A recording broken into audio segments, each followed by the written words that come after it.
All right, we need to finish up 4-1 day 2. There's only one example left in there, so we're going to call this 4-1 day 2, which we have one example, and we're going to start 4-2 and spend 2 days there. So this section will be labeled 4-2 day 1 and 4-1 day 2 and 4-2 day 1. So finishing up 4-1. You're going to have problems that ask you to find the expected value. So just vocabulary, expected value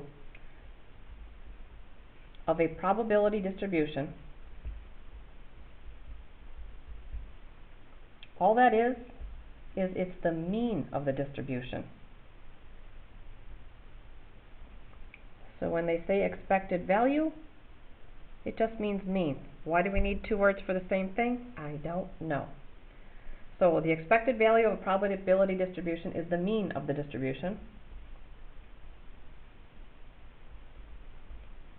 And if you remember from yesterday, to find the mean, which we're going to call the expected value, you're going to sum up each x value multiplied by its corresponding probability. Okay, so our one and only example.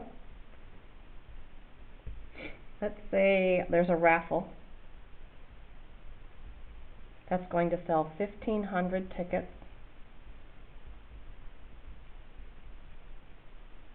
at $2 each.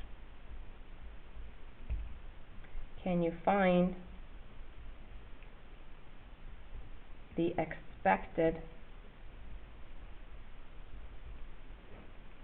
net gain for one purchased ticket?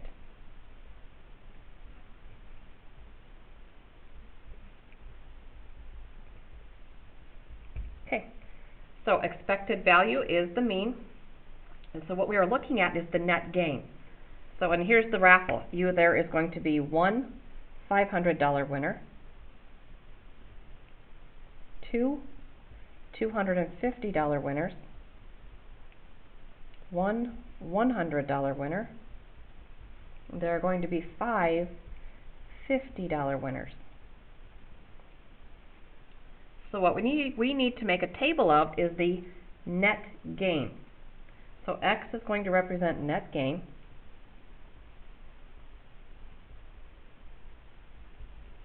And then we're going to look at the probability of that net gain. Okay. So when I buy my ticket, I have a chance of getting this $500 prize. So what's my net gain? Net gain means I got to take off what I put in. So my net gain, if I win the first prize, is $498 because I paid $2 for my ticket. And what's the probability that I gain $498? Well, it's 1 out of 1,500. One ticket out of all of them is going to be worth that. Okay, maybe I don't win first prize. Maybe I win one of these $250 winners. Well, 250, I paid 2. My net gain is going to be 248. And because there are two of those, two winning tickets, I got a 2 out of 1,500 chance of winning. The $100 winner means I've got a $98 net gain, and I've got a 1 in 1,500 chance of winning that. The $50 winner puts me at a net gain of $48, and there are 5 of those. And then there is one other option for me. If I don't win one of those, I win nothing, but my net gain means I lost my $2. That's a -2 net gain. And the chances that I lose my $2, well, I got to see how many tickets are losers. So there's 1, 2, 3, 4, 9 winning tickets. So 1,500 minus 9 means there are 1,491 losing tickets. So I got a 1,491 out of 1,500 chance of losing my $2. So now it's net gain. Now the calculator does all the work for us. So I'm going to take the time to put those into list 1, which I should have done quick earlier, but 498, 248, 98, 48, and then a -2, and now the corresponding probabilities. 1 out of 1500, 2 out of 1500, 1 out of 1500, 5 out of 1500, and 1491 out of 1500. Okay, now I'll come over. List 3, I will multiply those two lists together, and then I need to sum those up. And I will go under List, Math, Sum L3.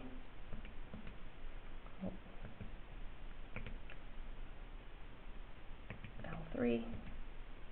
So my expected net gain, which is my mean, is a -1.1, and since we're talking money, I expect to lose $1.10 for every ticket I buy. Okay, and that finishes up section 4.1. Okay, moving into 4.2, we're going to talk about a special probability distribution. It's called a binomial probability distribution. So, the binomial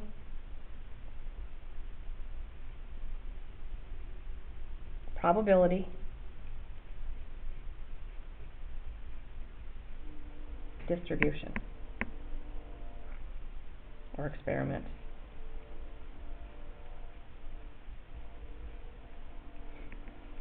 Okay, to be binomial, 3 things have to happen. Each experiment is repeated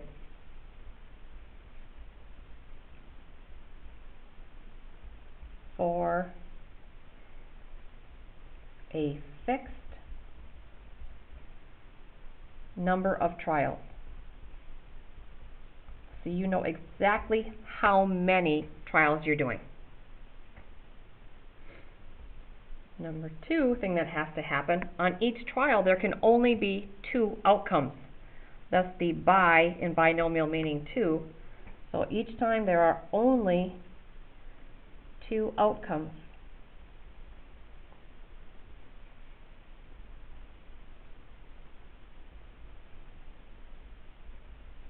And your 2 outcomes are success and failure.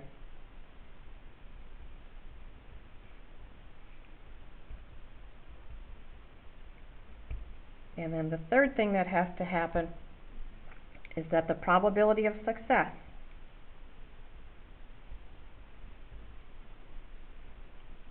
has to be the same for each trial. Must be the same.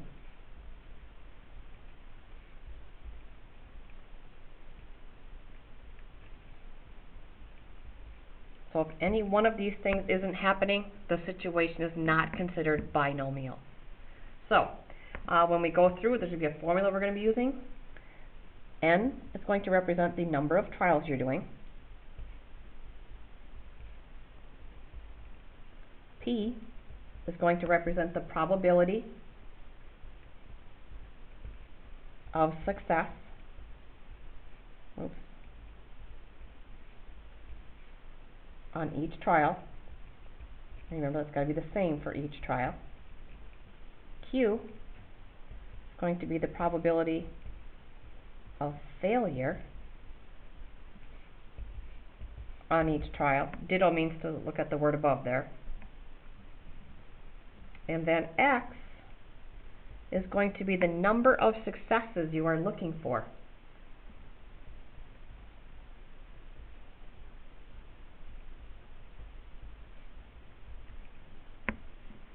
So let's take a look at a situation and decide if it's binomial or not. And if it is, I want you to be able to pick out N, P, Q, and X. So So example 1. Question is this a binomial experiment? There's our question. Is it binomial? Here's the situation. You are going to take a 10-question multiple choice test.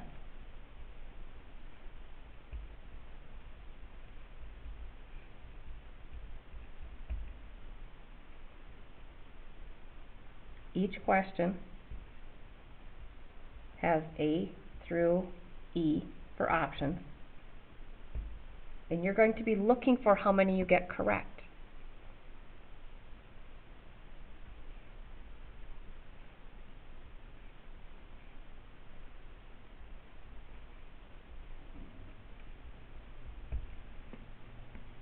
Okay, so first we'll go through it. We're trying to decide if this is binomial. The very first thing I told you was that the experiment had to be repeated for a fixed number of trials. So do I know exactly how many times I'm repeating something? And the answer is yes. Each question is a trial, because I'm guessing on these, and we're probably looking for how many I get right. So I am going to guess on 10 different questions. So number 1, yes, I know exactly how many trials I'm doing. Might as well write it down. 10 trials, each question is a trial. Are there only 2 outcomes each time? Success and failure. Well, think about a question. I either get it right or I get it wrong. Every time I either get it right, success, because I'm looking for how many correct, or wrong. So yes, there's only 2 outcomes. And then, is the probability of success the same on every single trial? Well, yeah, what's the probability I get the question correct? Well, it's going to be if it's A through E, A, B, C, D, E, that's 5 options. Only 1 letter is going to be correct, so I got a 1 in 5 chance, 1/5 chance of getting each one correct. So this is binomial. So yes to binomial. So we'll finish up. Q then is the probability of failure. Well, if there's 1 question correct out of 5, that means 4 out of 5 are going to make me fail or get it wrong. And then X. X is the number correct. Well, what values can X take on? Well, X could be any number. I could get 0 correct. I could get 1 correct, 2 correct, 3, 4, 5, 6, 7, 8, all the way through 10 correct.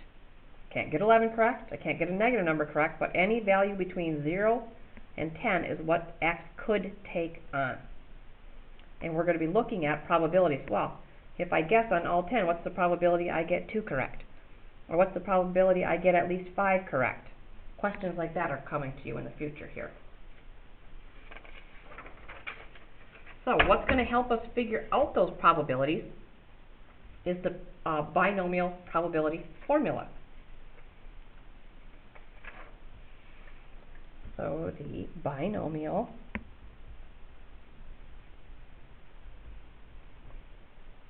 probability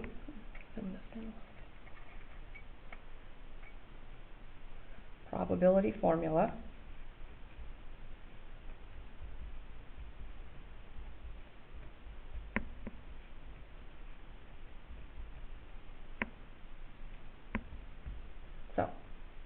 the probability of getting exactly X successes is given by this formula. P of X equals NCX. N is the number of trials, C is their combinations, X is the number correct, multiplied by the probability of success raised to the number of successes power, multiplied, is there time? Maybe I'll do dots instead, by the probability of failure raised to the n minus x. So it's a plug and chug formula where we need to know the number of trials, the number of successes, the probability of success, and the probability of failure. So let's go back to, which one am I going back to? The one I just did. Let's go. So example 2, we're going to use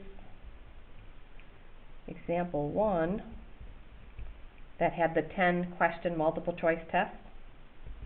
So 10 questions, each one is A through E. Can you find the probability of getting exactly 6 of the 10 questions correct? No more, no less.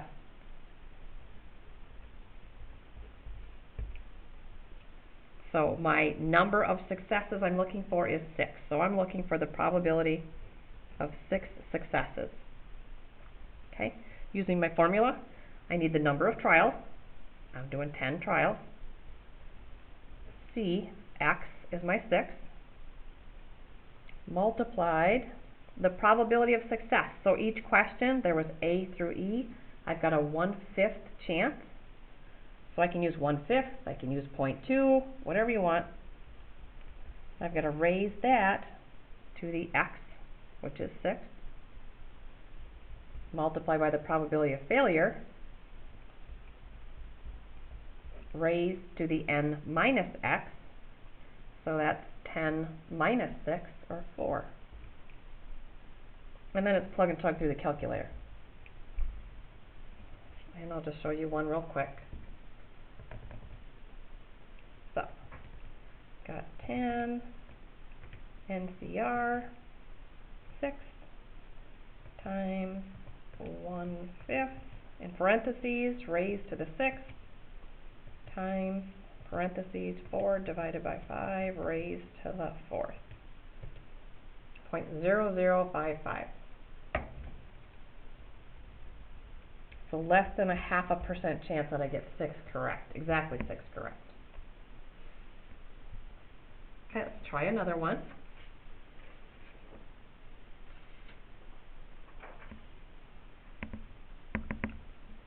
Number 3. Let's see, 71% of retired workers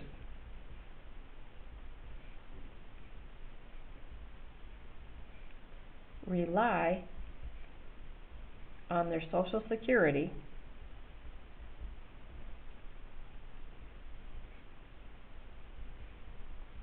to survive.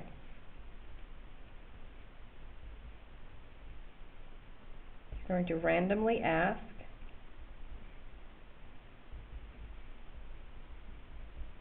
four retired people,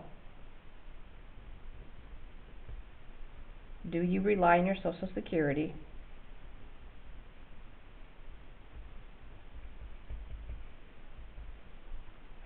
and we are going to make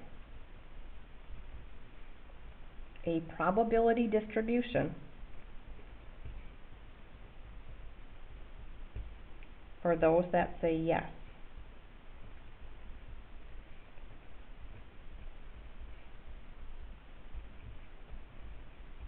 I rely on Social Security.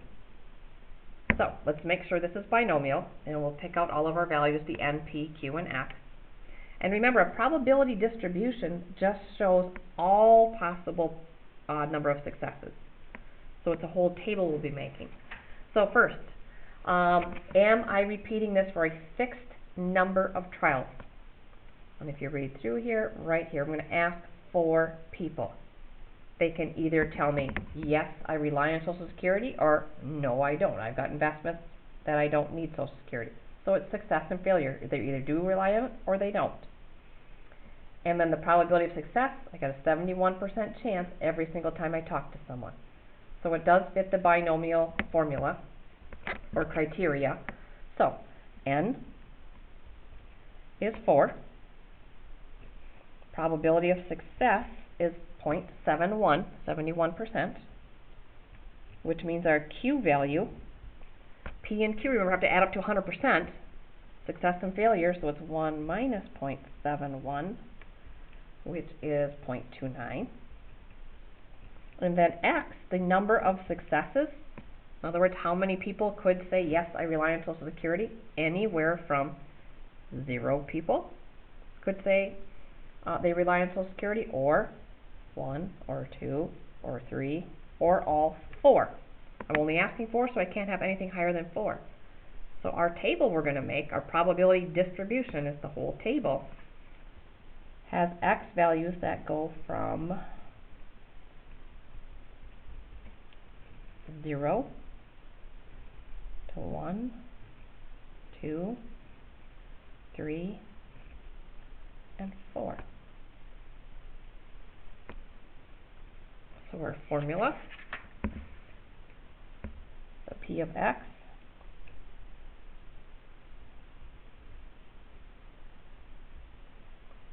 so if X is, I'll go with 0, I've got first 4, C0, times the p-value, which is 0.71, raised to the 0, times the 0.29 raised to the n minus x is going to be 4 minus 0, which is 4. So now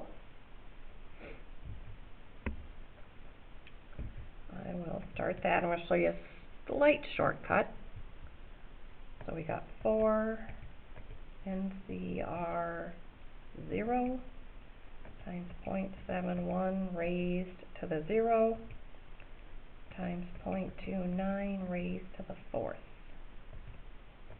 So that probability is 0.007. Now if you do second entry, entry is right above your equal, second entry, that retypes that line, or some of your calculators let you just arrow up and retype over, but just retype over the numbers. The 4 isn't going to change, that's the number of trials, but now I want 1 success, so that's going to change this 0 to a 1, and then the 4 is going to be a 3, because I do 4 minus 1 for 3. Remember, the two exponents are always going to add up to your sample space. Hit enter, 0.069. 3 more times. These get to be a little long, that's why they won't give you too high of a number here on these ones. Now I want 2 successes, 2 successes, and then I'm doing 4 minus 2 for 2 there, all 2's all the way through. 0.254. And then 1 more time. Oops. 3 successes, 3 successes, 4 minus 3 is 1, 0.415. You can see with that high probability, I'm getting much more chance of getting a greater number of successes. And then our last one. I want all 4 successes, 4, and then a 0 here.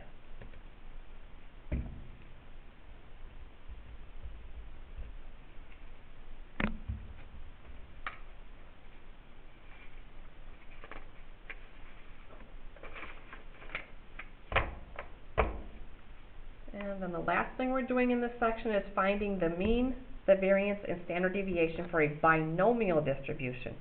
Now we could go back and use those formulas from 4.1, but for a binomial we have some shortcut formulas, but only if it's a binomial distribution. So, shortcuts.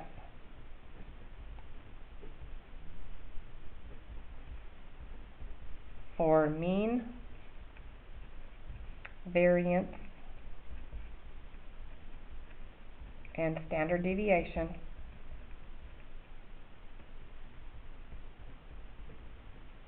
of the binomial distribution.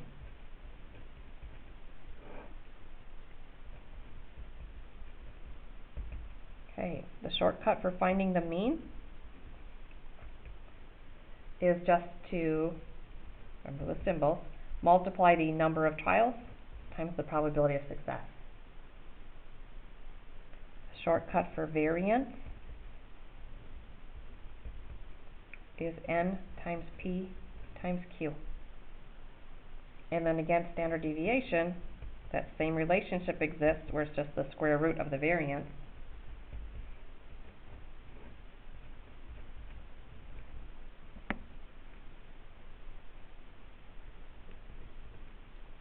example 4. Can you find the mean, the variance, and standard deviation for example 3, which had the retired people in it? So, to get the mean, I need the number of trials. I bring this in. I was doing 4 trials. Probability of success on each trial is 0.71. So the average number of successes I would expect is 2.84 with a variance of 4 times 0.71 times 0.29, which comes out 0.824, and that would be people squared, and then the standard deviation will be the square root of that, which is 0.90.